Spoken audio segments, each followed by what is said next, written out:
Someone asked about salting baits down. I have a video somewhere on the website or here on the YouTube channel how I've a detailed video on salting bluegill. I'll try to remember to put that up here somewhere.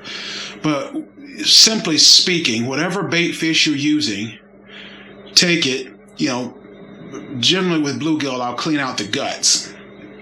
And then I'll chop them up, chop the heads up or fillet them, however I want to do it. Get rid of the guts. Then I salt them. You go to the hardware store and buy swimming pool salt. Swimming pool salt. It's the cheapest way out. You can buy like 40 pounds of salt for like, $7, $8, $9 or something. And then you get your little bucket, put a layer of salt, inch thick, cover it up, put your pieces down, then put another layer of salt on top of it. Put your another inch of salt, put more pieces on top of it, and you're going to layer it, alternating between salt and meat, salt and meat.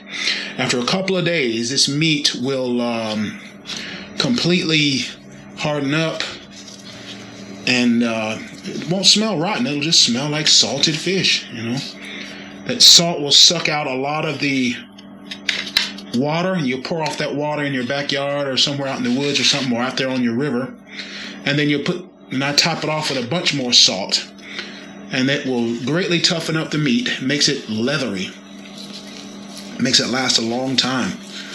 And the oils are still in there. It's just you got salt. Only thing I really don't like about it is salt is, it's corrosive. So in a metal boat, you generally want to kind of hose your boat down after you've been out there in it.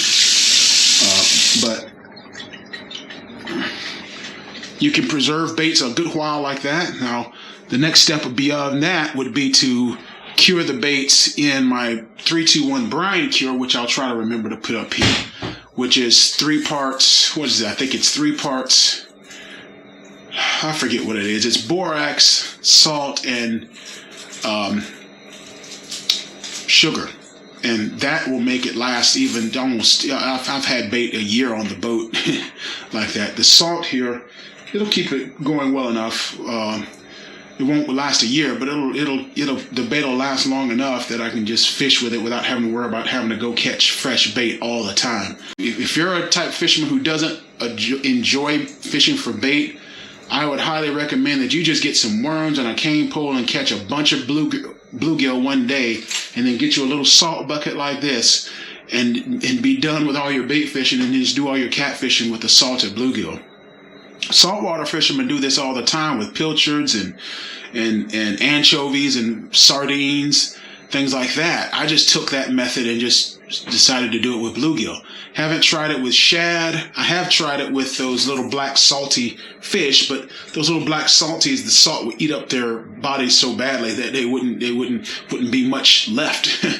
So a fish like bluegill has a nice, thick, firm meat that will leather up really fine in the salt and in the cure. Never tried shad, never tried skipjack like that, but my primary bait is bluegill for catfish anyway. And although I would prefer fresh shad, a lot of times bluegill comes up being number one. Think about the number of bass fishermen that have salt on their rubber lures and stuff, soft plastics. It works. The fish like the salt.